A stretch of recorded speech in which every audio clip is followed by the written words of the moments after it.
আবু হুরায়রা রাদিয়াল্লাহু তাআলা বলছেন যে একদিন আল্লাহ রাসূল বাগানের দিকে হাঁটছেন, তা আমিও পিছে পিছে হাঁটছি।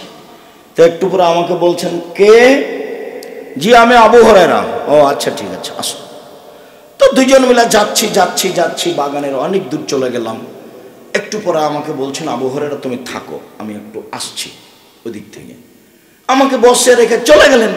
তো দেরি হয়ে যাচ্ছে, দেরি হয়েছে, ব্যাপার কি, কোনো কেউ আক্রমণ করলো নাকি? আমি একটু এভাবে তাকাচ্ছি কোথায়, ওই যে আল্লাহ রাসূল, ওই যে। তো এখন দেখছি উনি বলছেন, জেনা করলেও যাবে, চুরি করলেও যাবে। একটু পরে আবার বলছেন, জেনা করলেও যাবে, চুরি করলেও যাবে। একটু পরে আবার বলছেন, জেনা করলেও যাবে, চুরি করলেও যাবে। এখন আমার পাশে চলে এসেছেন। তখন আমি বলছি, আল্লাহর নবী, আপনি কাকে বলছেন যে জেনা করলেও যাবে, চুরি করলেও যাবে? আমি খুব তাকাচ্ছি, কে রে, কার সাথে কথা বলছে, কই, কে, তার কার সাথে কথা বলছে? কাউকে তো দেখি না, কার সাথে উনি কথা বলছেন? আল্লাহ নবী, আপনি কার সাথে কথা বলছিলেন? তখন আল্লাহ রাসূল বলছেন, শোনো, জিবরাইল আমাকে বলছেন যে যেই অন্তর থেকে লা ইলাহা ইল্লাল্লাহ বলবে সে জান্নাতে চলে গেছে। তখন আমি মুহাম্মদ সাল্লাল্লাহু আলাইহি সাল্লাম জিবরাইলের মুখের উপরে বলছি, জেনা করলেও যাবে, চুরি করলেও যাবে। একটু আগে ছিল আবু জার গিফারের আল্লাহর রাসূল মুখামুখি, এইবার আল্লাহর রাসূল আর জিবরাইল মুখামুখি। সব বুখারী মুসলিমের হাদিস। কথা মনে হয় ভালোভাবে বোঝা গেল না।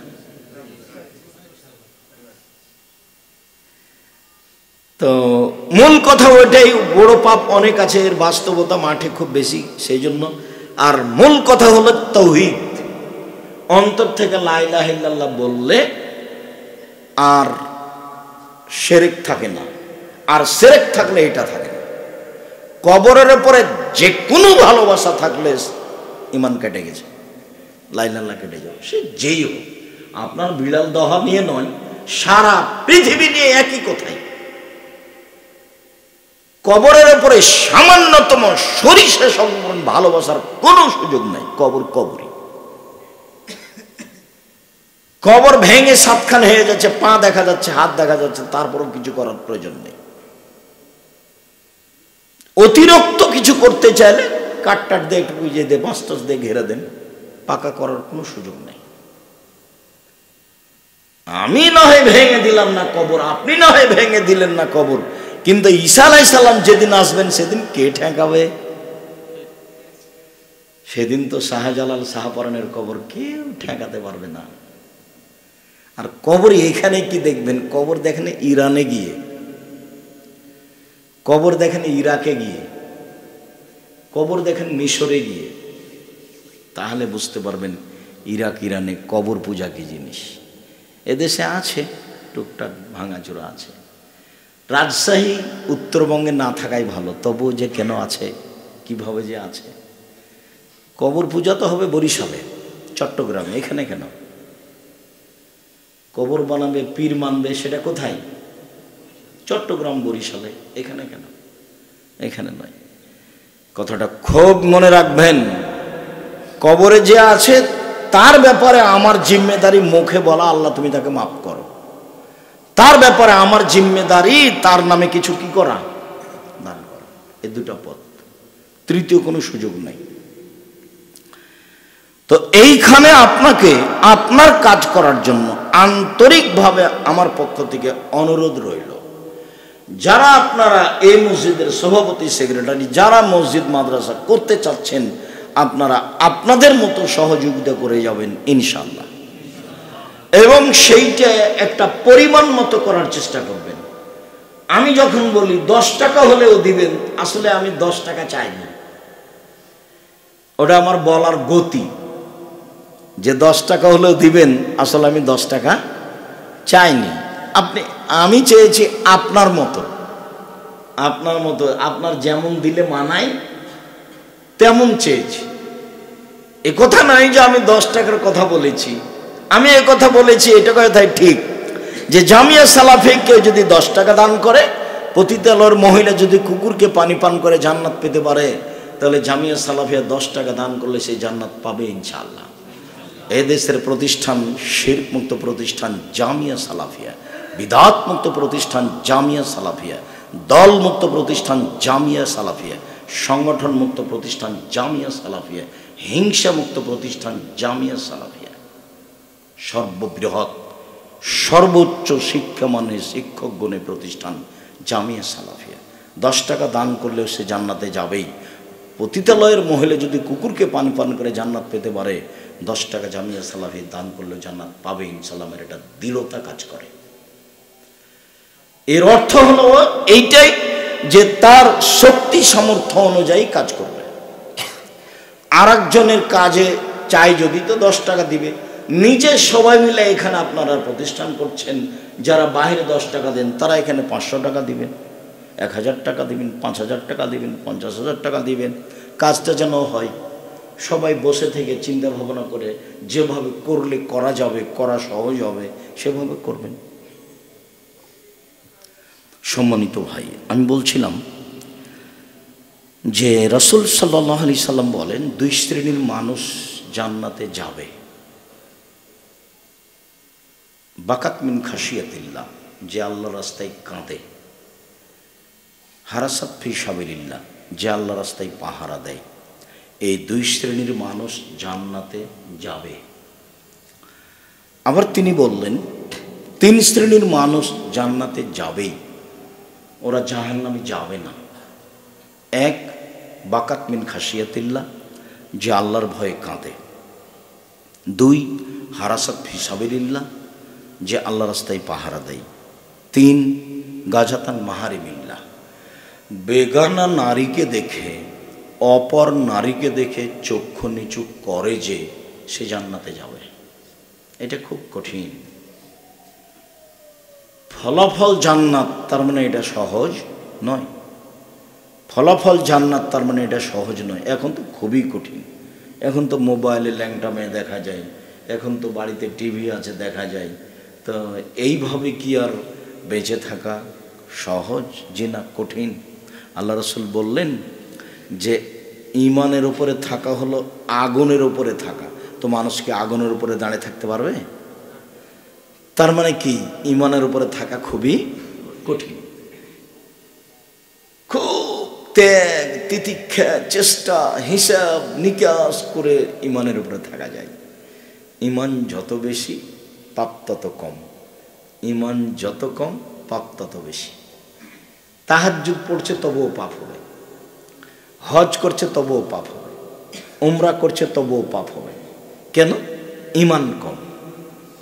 বোরখা পড়ছে তবুও পাপ হবে, উমরা করছে তবুও পাপ হবে।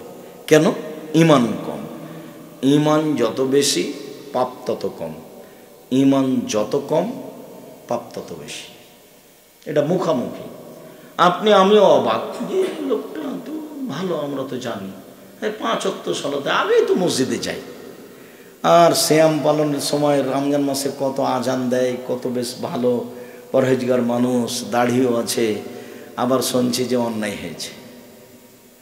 তো কেন অন্যায় হতে পারে? কেননা ও মানুষ, তার ভিতরে ঈমানের দুর্বলতা আছে, তার ভিতরে ঈমানের দুর্বলতা আছে।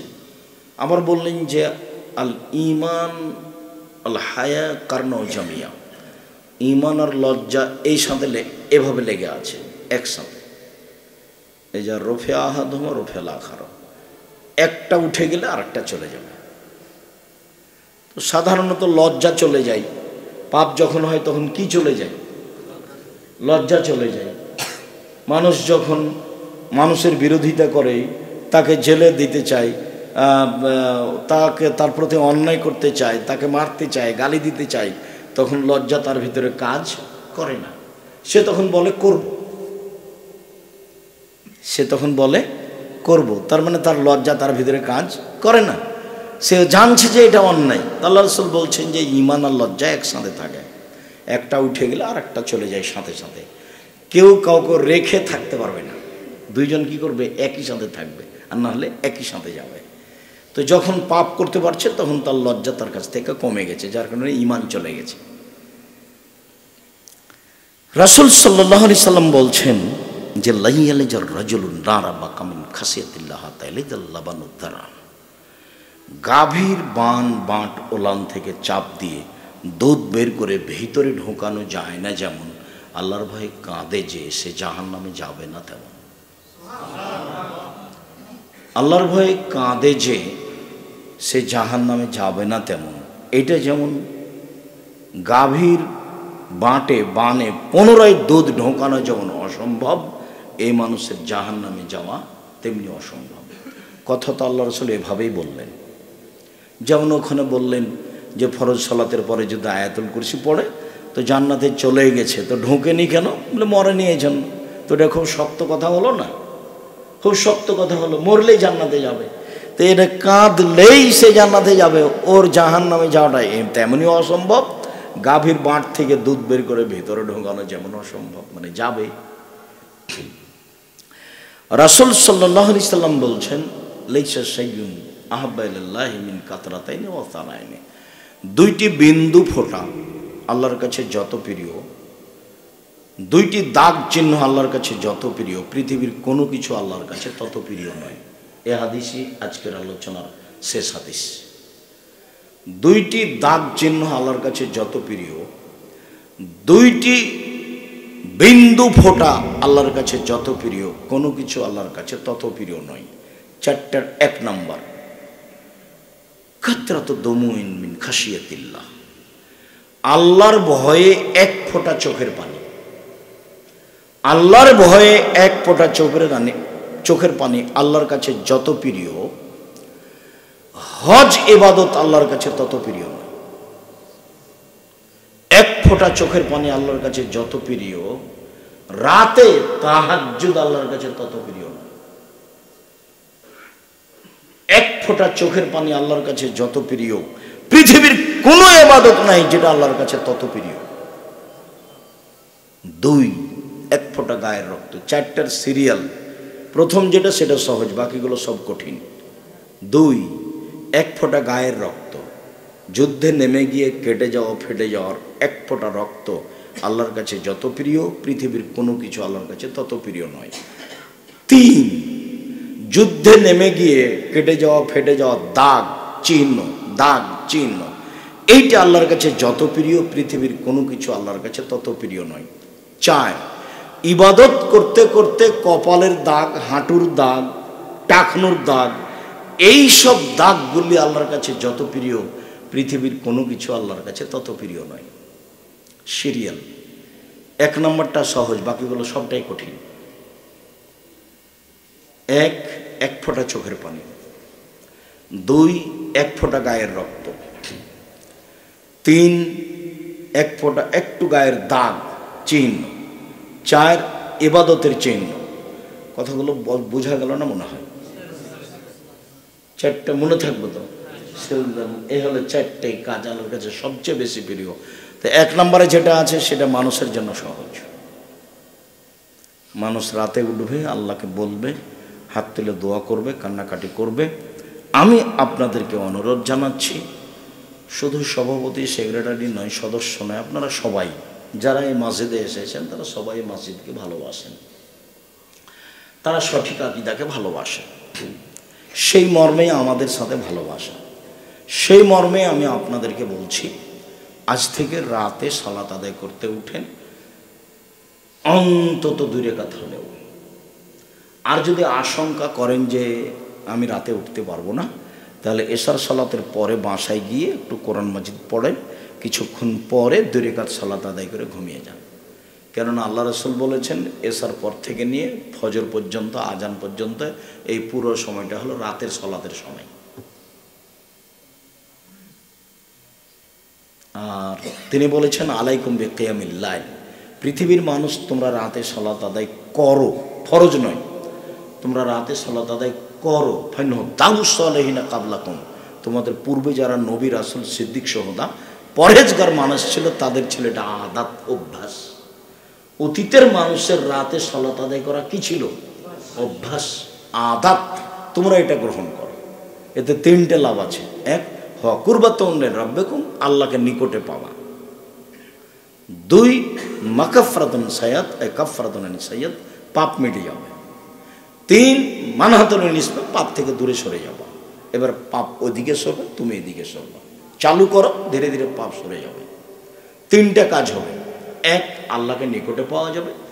2, পাপ মিটে যাবে। 3, পাপ থেকে সরে যাবেন।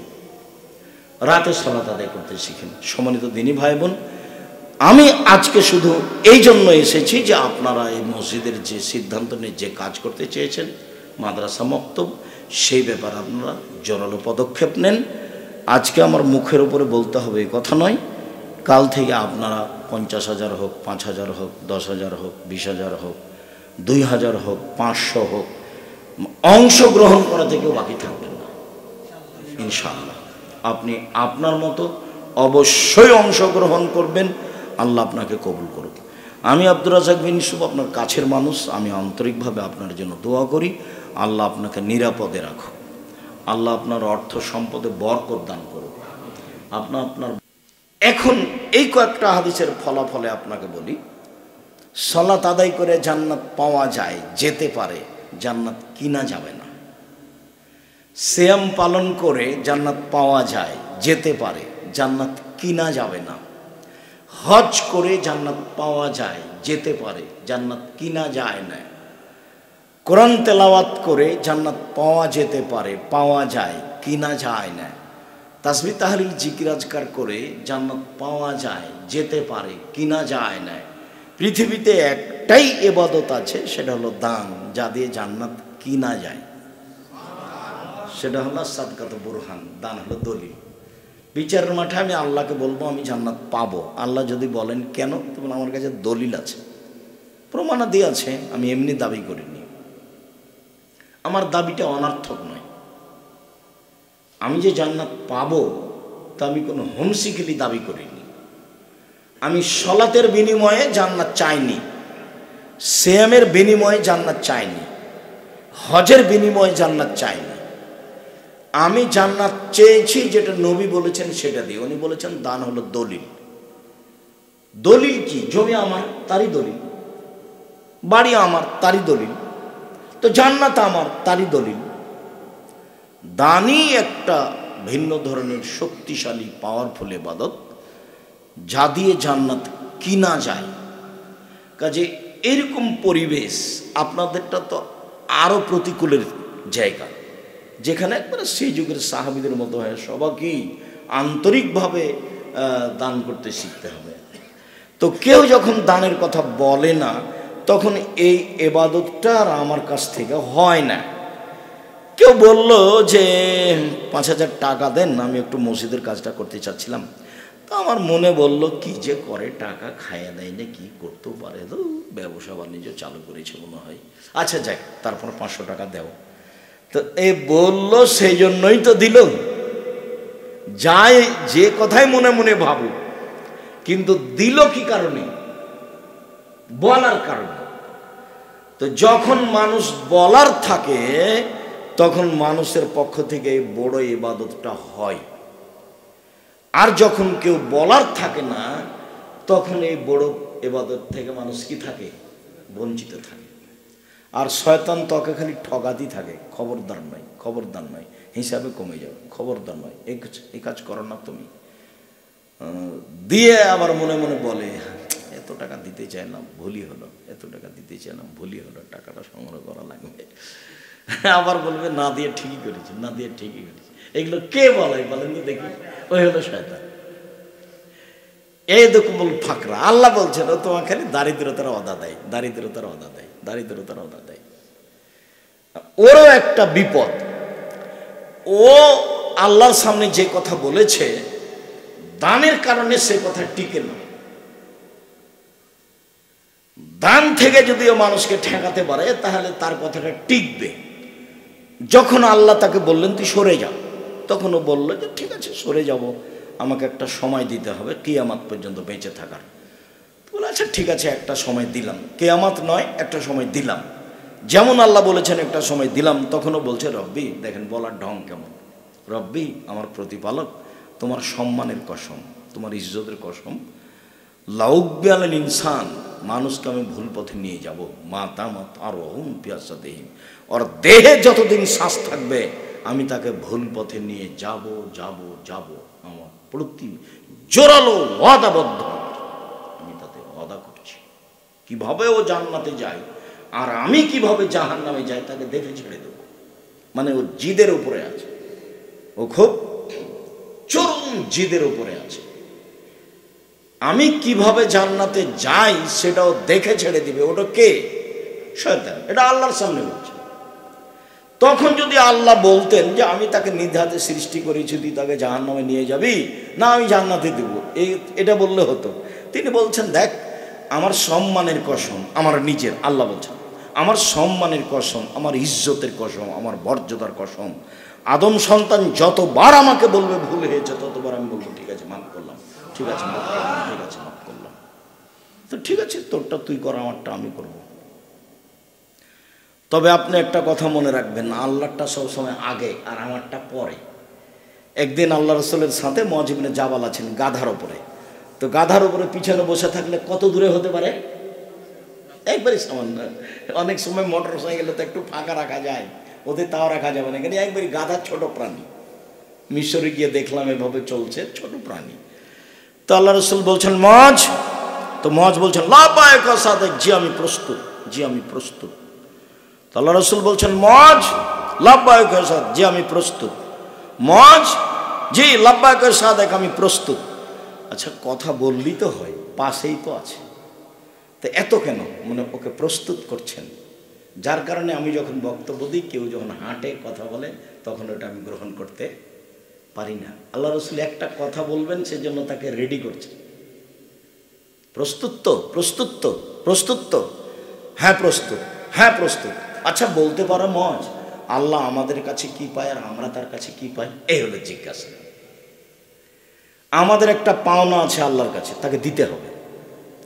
আর তার একটা পাওনা আমাদের কাছে আছে, সেটা আমাদের দিতে হবে। তাহলে আমি বলতে পারছি না, আল্লাহ এবং আল্লাহ রসুল ভালো জানেন। তখন আল্লাহ রসুল বলছেন, দেখো আমাদের পাওনা হলো উনি আমাদের শাস্তি দিতে পাবেন না, আমাদেরটা দিয়ে দিতে হবে।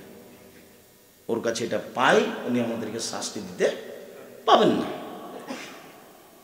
আর তার পাওনা হলো আমরা শিরক করতে পারব না, ওরটা দিতে হবে, তাহলে উনি খুশি, আমারটা দিলে আমরা খুশি। তো ওরটা আগে দিতে হবে না আমাদেরটা আগে দিতে হবে? তারটা আগে দিতে হবে। যার জন্য আরবের লোকেরা মনে করছেন যে পাপ যাই হোক শিরক না করলে হলো। বিড়াল দহের মাজার আমরা মানি না, ওরা মজবুত কো এদিক দিয়ে। জায়গা যদি কোথাও উঁচা দেখে তো লাথি দিয়ে সমান করে দিবে, বলি কবর না কি রে। সরিষা সমান তাদের ভালোবাসা নেই। তাওহীদ দিয়ে জান্নাত কিনবে, পাপ কি হয়েছে তাদের পরোয়া করে না। কি দিয়ে জান্নাত কিনবে? তাওহীদ দিয়ে। উনি বলছেন মুআয বলতে পারো আমরা কি পাই তার কাছে, তারা কি পায় আমার কাছে, তিনি কি পান আমাদের কাছে? বলে আমরা বলতে পারছি না, আল্লাহ রাসূল ভালো জানেন। আরে শোনো, আল্লাহ আমাদের কাছে পাই, শিরক করব না, তাহলে তারটা কি করলাম? দিয়ে দিলাম। শিরক না করলেই তার হক কি করলাম? পূর্ণ করে দিলাম। এখন ওনাকে দিতেই হবে আমাদেরটা। জান মান মাতালাই শিরক বিল্লাহ দাখালাল জান্নাত। কে যদি মরে যায় শিরক না করে জান্নাতে চলে গেছে, হাদিস বুখারী মুসলিম। কে যদি মরে যায় শিরক না করে জান্নাতে চলে গেছে, সব হাদিসের সারমর্ম হলো এই।